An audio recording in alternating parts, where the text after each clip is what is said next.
So, if you take the phrase badger nipple, you know what a badger is, right? Yeah. Small, nocturnal, angry, Irish, raccoon-like creatures.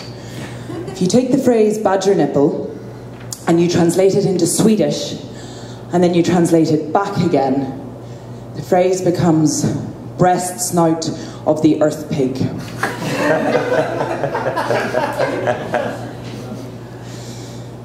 Breast snout of the earth pig. Look, the job is to be a bitch. To be the bitch. Laced with vinegar and milk gone sour, the crystal ball long cracked and rolled under the piss pot. This country has always bred witches. Heavy-titted, full-hipped, muckrakers, crones on the outskirts, beaten back and unbowed, covenless and straight to the point. Aslant, askew, and above all, knowing you, where you are, who you came from, you who are air and unsure, two squint eyes and nothing held back on the knuckle slap. Badger nurture, rough love. The archetypes come calling from dark places in the forest for our own good, and for all this, we would bury them alive if we could.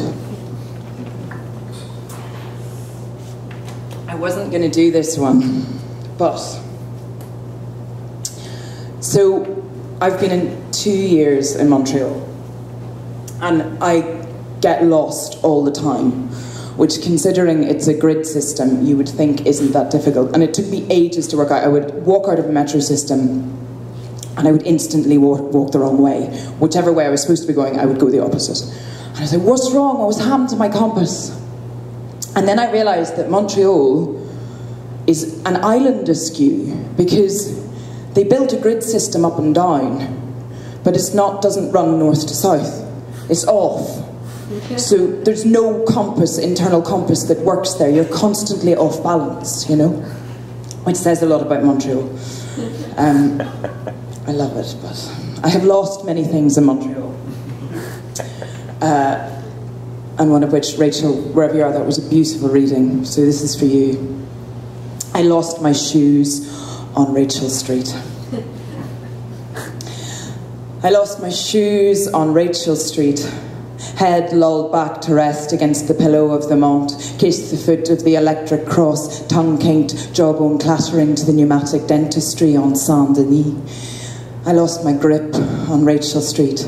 The length of me flopped to smother the city, the aloof and watchful city. My arms, heat heavy, bisected the grid. Wrists came to rest on fretful bridges. I thrust my hands to trail the sludge of the river bottom, rested my ankles between railroad tracks, rolled dust between the enormous cratered blisters on my toes.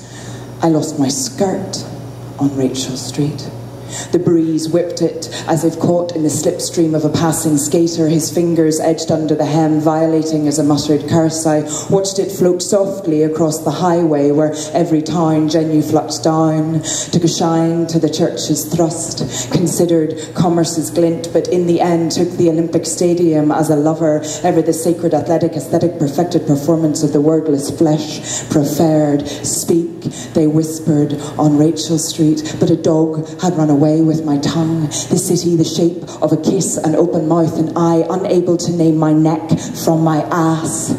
All summer long I lay on Rachel Street, my raw elbows twisting to touch treetops stuck high and dry on side streets. I winked at traffic lights, shook creamy thighs to the wind-up wail of the fire truck. Speak, they commanded on Rachel Street as the ducks drifted silent and unified as iron filings in the park. Gullible yahoos googled me digital, could never snap me all at once. The whale balloon tethered the ballet of the open mouth moving. Speak, they howled on Rachel Street. I licked my salty lips, mouthed silent curses, those fat and heavy words that filled the mouth with spit, but nothing uttered. All summer long I lay on Rachel Street as horses tramped through my hair, as copper ants, raccoons scurried out of the warm, hairy musk of my nostrils, the moist nest of my armpits used for the clandestine meeting of lovers. Speak, they screamed on Rachel Street. Fire hydrants exploded with joy, spilt their strawberry load, and still stuttered, gasped,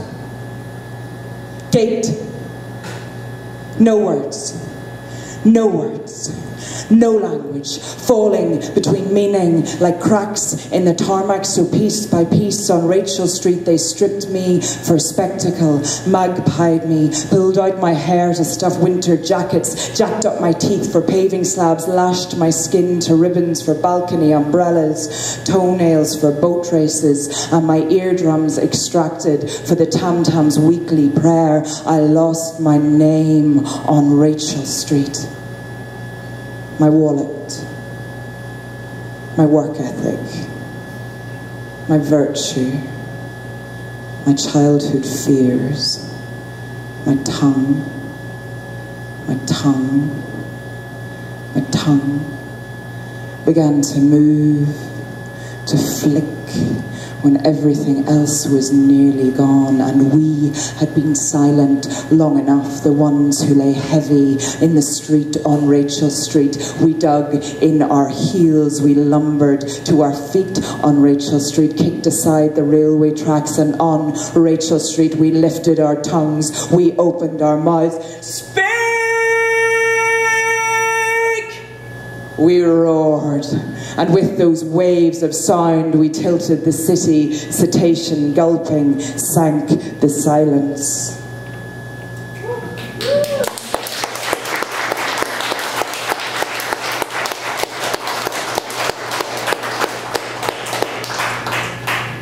Gone and thrown my set off now because I stuck a poem in it. Hold on a minute. Okay, so this book is a strange mix of things, in that half of it's about the sea and migration and moving, and half of it's about women's voices. And at one point I used to draw a line between those things about space and movement, and I think I'm going to embrace the fact that there's just two different books going on in one at this point. So I'm going to go with the latter half for a bit. There was an artwork that was done in Kabul in 2015, and it was an artist called Kubra Kadimi, and she'd gone back and she was protesting street harassment of women. And what she did was she went back, she was wearing full hijab, but she had a local blacksmith craft, a sort of a breastplate and a backplate of iron, with very exaggerated breasts and a very exaggerated bottom, which she wore. And the idea was that it was a performance art piece, so she would walk down the street wearing this, and they would video it and video the reaction. And, you know, she thought she'd get sort of 15-20 minutes, and they lasted 7 before the crowd chased her into her car. And you can see the video still online, and it's terrific. They're banging the car, and you know, it's a witch hunt. She now lives in Paris. The BBC reported it as "iron underwear stunt goes wrong." So this is, my underwear was made of iron.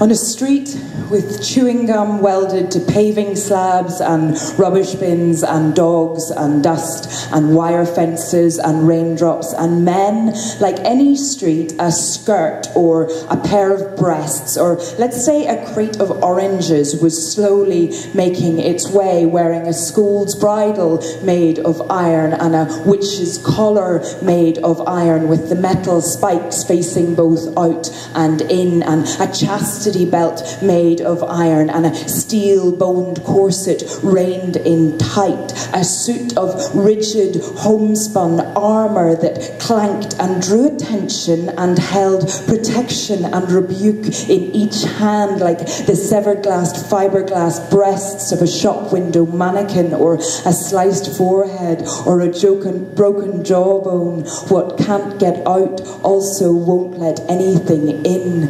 This is how we break butterflies, they said. The crate of oranges kept walking. In its steel hide, kept walking.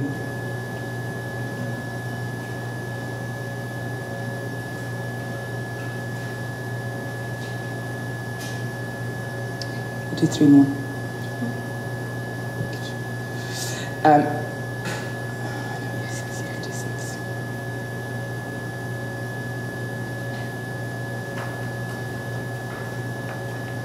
pretty sure my nana was a witch. I did not see the heron leave.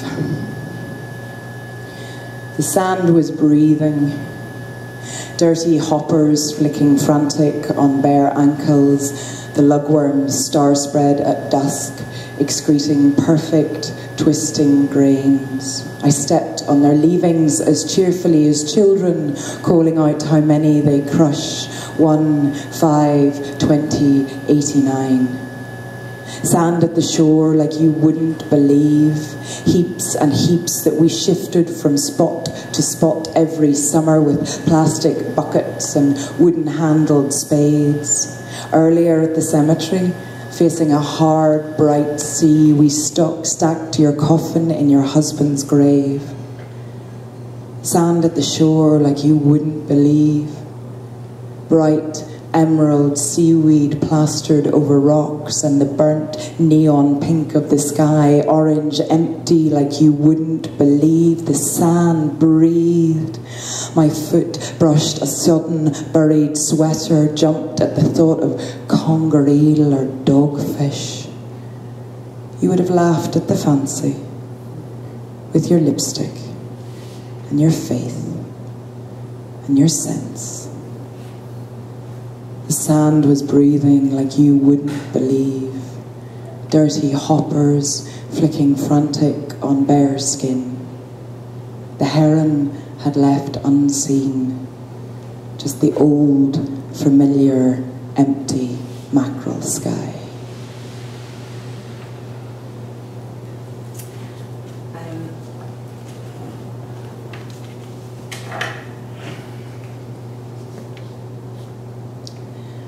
I'm working through new ones at the minute.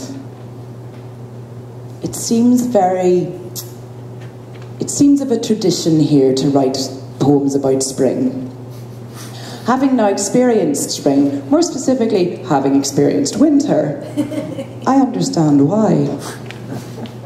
It's a very exciting time. Very, very exciting. The whole quickening of it. I mean, I have to say, this one's called April, and we're nearly at the end of April, and I'm pretty sure when I wrote this last year, there was a bit more greenery around the place. It's a bit soggy. But anyway, it's still exciting, and it's sexy. It's a very sexy time. Very excited to embrace all that. April. Everything here is sturdy, solid as fresh bucked loaf or the number 4, staid and intentional, reaching for well-balanced, as if joy was ever a foundation for stability, as if happiness was a state to strive for. Gale me a tempest condition, heavy month, flippant month, month of lilac cruelty, and oh, didn't the boys grab for you quickly? Desired month, watch me sashay up the steps, hips swinging like a church bell, make me careless as salad leaves, disposable as freshness, new growth, torn greenly. It's early enough in the season, this wholesome month may yet be overthrown. I feel your shoulder itch, your shiver. Let's crawl like newborns. Well, I find it a sexy month. Right, I'll give you 2 more.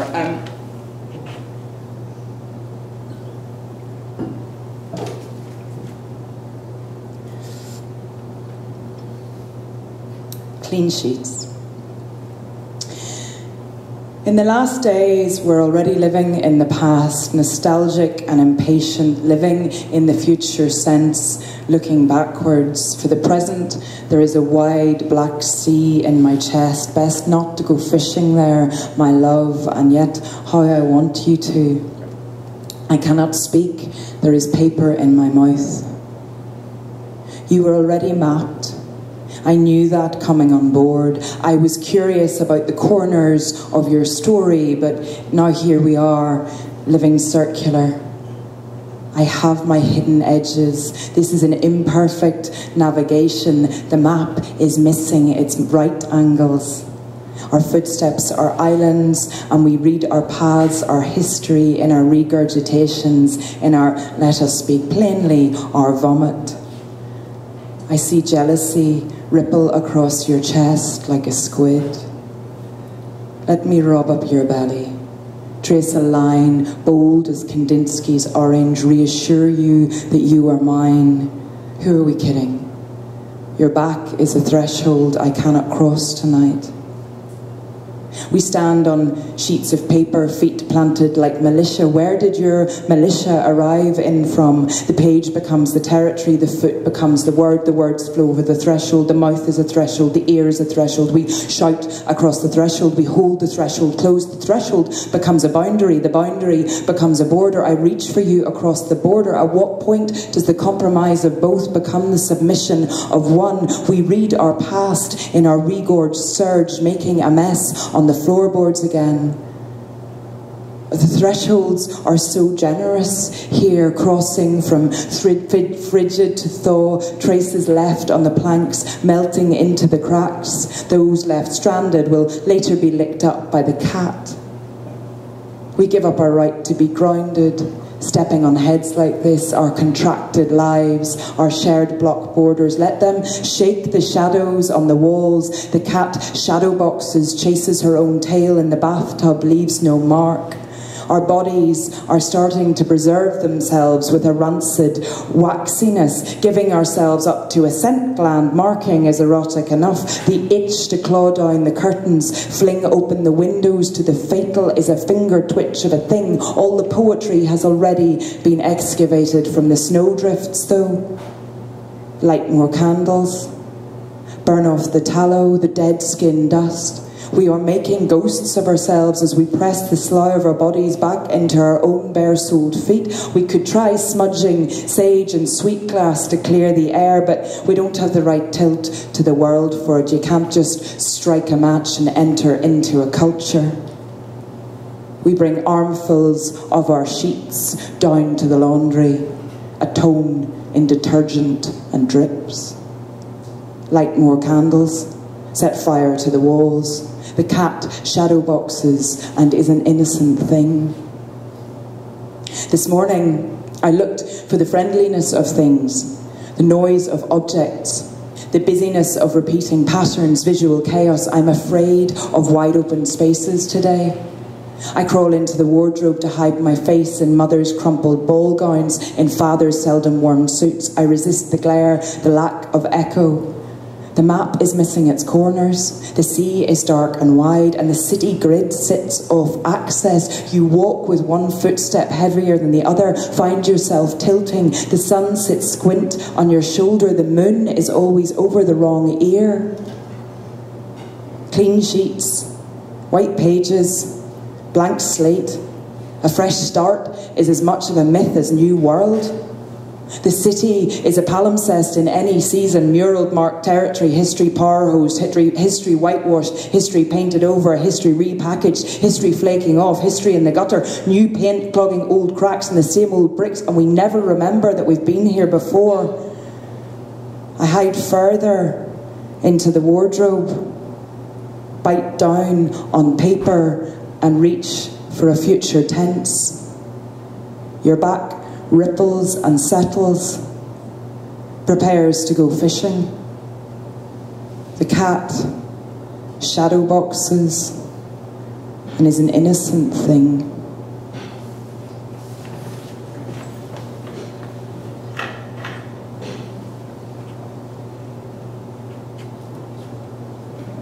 I'm going to finish up.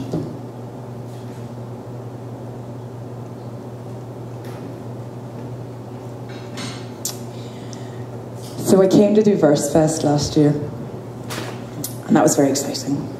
And I had my book with me, and the book is called The First Blast to Awaken Women's Genres, which is a phrase that was a response to a text called The First Blast of the Trumpet against the monstrous regiment of women, which was written in 1558 by John Knox. And VerseFest is in John Knox Presbyterian Church. And it was very satisfying. For those who don't know the original text, does anyone know the original text? I thoroughly recommend looking it up on the internet with a stiff whiskey in your hand, because it will take it. So Knox wrote it, John Knox, big Presbyterian, first Presbyterian, terrible Presbyterian. I'm Protestant from Northern Ireland, so it's all right, I can say that. And he actually wrote it when he was in exile in Switzerland, and he was very upset that it looked like Mary, Queen of Scots, was going to come to the throne. Partly because she was a Catholic and he was like that, and also partly because she was a woman. So he wrote this anonymous text, anonymous, it's like, yes, John Knox, anonymous, which it's since been said, it was like, oh, he didn't mean it, he was just angry at having to live with his mother-in-law, and I was like, I feel like that's a lot of supposition to be making about John Knox. Anyway, the best part of it was that it then fell into the hands of Elizabeth I, who was a woman, but also Protestant, which he would have quite liked, but he'd sort of, you know, I was going to say cooked his goose by that point. He had cooked his goose by that point, let's go with that. And she would have done of him. So the whole story is very satisfying. And it's a really brilliant text, and I think you should all go and read it. I'll read you a tiny bit of it, and because I'm from Northern Ireland, it may go a bit Ian Paisley. For those who that means. He was the big Presbyterian preacher in the 70s who did a lot of thundering oratory in Northern Ireland. Or not. And therefore I say that of necessity it is that this monstiferous empire of women, which amongst all enormities that this day do abound upon the face of the whole earth, is most detestable and damnable, be openly revealed and plainly declared to the world, to the end that some may repent and be saved. So this was, to go back to John Knox, 500 years later, with the first blast to awaken women degenerate. The trumpet sounds. All the monkeys are grooming themselves bold in the zoos. Women slither out from gutters and under street lamps, down from bedsits and from behind garden fences. Foil sail unfolding, irresistible as empty crisp packets on pub table women. Women who sink a bottle of red and rage with wine lips women. Fury unleashed women in stamping, stomping, sweating hordes of women. Ranks amassing women. Give me gorilla women and bear women. Penguin women and wolfhound women. Blue whale women and badger women. Yeti, yak and bison women. Give me caribou women and bone women, bite back beefy women, not your bird women, least of all your sparrow, crow or wren women, but flamingo women and peacock women, eagle women and pelican women. Give me unnatural women, deranged women, moving, drumming, howling women. Give me mobs of women, chow down and misery women, seismic cunt women, bloody pushy women, like a 2 a.m. armies march through the veins women. Give me ruling women and yelling women. Give me unsilent, unwatchful women. Give me monstrous women on the pavements of Cologne women, London women, Tahrir Square women, Belfast women, Stockholm women, Cape Town women, Bangalore women, Glasgow women, before the second trumpet sounds. Before the monkeys can groom themselves bare and repent. Before the streets can fall dark and silent and damned, please give me my monstrous regiment of women.